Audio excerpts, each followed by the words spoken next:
All right, what do you do when your story deals with time? Things happen really, really fast. You want another way to show that what's happening behind the scenes because you have some things that people aren't seeing or how an event comes together. You can do a calendar, minute by minute schedule, or a timeline. So let's talk about a social media post. I mean, this is huge right now. People are posting online all the time. And so you can grab stuff, hashtags, you can grab posts from people, all those kinds of things. And as long as you get permission from those people, you can really create a great story from it. You can see lots of other things where you're grabbing off of people's Instagrams and you're bringing it in and then you're quoting more on it.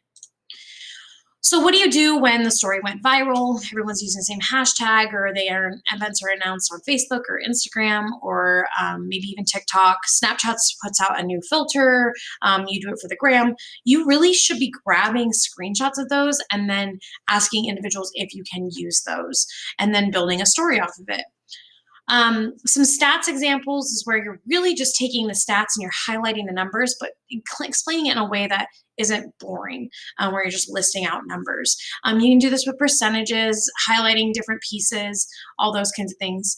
A STEM completion is where you have somebody, it's kind of like a fill in the blank, and then you're asking them to kind of bring out those different perspectives. So this one's I've totally got swimming, drawing, and painting. I've totally got doing language arts, playing Fortnite, and playing soccer. It's like, what are they best at? And all these different perspectives, and people have totally different perspectives on what they're actually good at. So a STEM completion is a lot like a fill in the blank, but you're grabbing different perspectives of it. A step-by-step is exactly what it is. Step 1, step 2, step 3, step 4. You're explaining what a step-by-step. A this or that. So this is a kind of like a he said, she said, but what would you do? And you can see this one is actually kind of interesting. It's like, did you stay close with your middle school friends? And yes or no. And then what kind of stems off of that? You could really just do would you choose this or that kind of a thing. There's lots of different options. Here you can see it's kind of like a flow chart. Like, what would you do here? What would you do here? Those kinds of things. But you could really just stick to 2 options too. A timeline, but not like in a boring timeline. You want to make it very interesting and visual. And this is kind of like an infographic timeline. You really want to add a lot of graphics to it.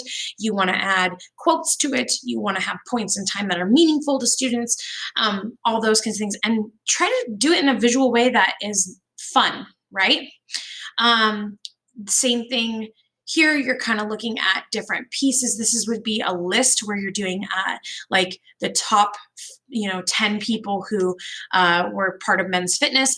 So you have who's the most fit, and so you're explaining those in order. Kind of think of this like sexiest man alive that People does every year. They rate them. You can do lots of things with lists, and what's really great is you can also grab off of what the year is for that year. So like this year is 2021. So like my top 21 things I need for school, or my top 21 shows I'd recommend to binge because we've been stuck at home for literally 6 months in this pandemic. So at the time I was filming this video. So just some ideas of things that you can use for that year. Maybe you just got a great transcript and you just want to roll with it. There's nothing wrong with that. Just explain it in a transcript form. But you definitely need a transcript, and that's where recording the interview is very, very important. Who knows best? So you're grabbing perspectives from different people, and you're really explaining it from those people's perspectives and why they would know best. Maybe you're doing a word association. So you can see after a long year of hard work, students explore the different cultures of the world and describe their travels in one word. So what would I associate with these different places? Expectation versus reality. What I thought it was going to be, what it was. Great option. And the last one, number 50, is an A to Z. Like you find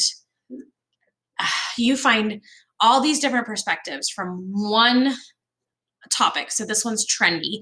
What's getting trendy? What's a movement, a fad? And you grab a letter out of each one of them and fill out the whole alphabet. And you create an A to Z with covering tons of students at once. So lots of options to be able to do a piece of different ways to really go through a story, do that alternative coverage and not just write paragraphs. So I'm going to give you this resource of like, what do you do when you have this situation? And what are the 50 ways that you can really tell a story? And I challenge you to think in these 50 ways with a lot of the different stories and not just the feature story, but with the modules you're doing too, because we want to read things in an interesting way, not in a paragraph.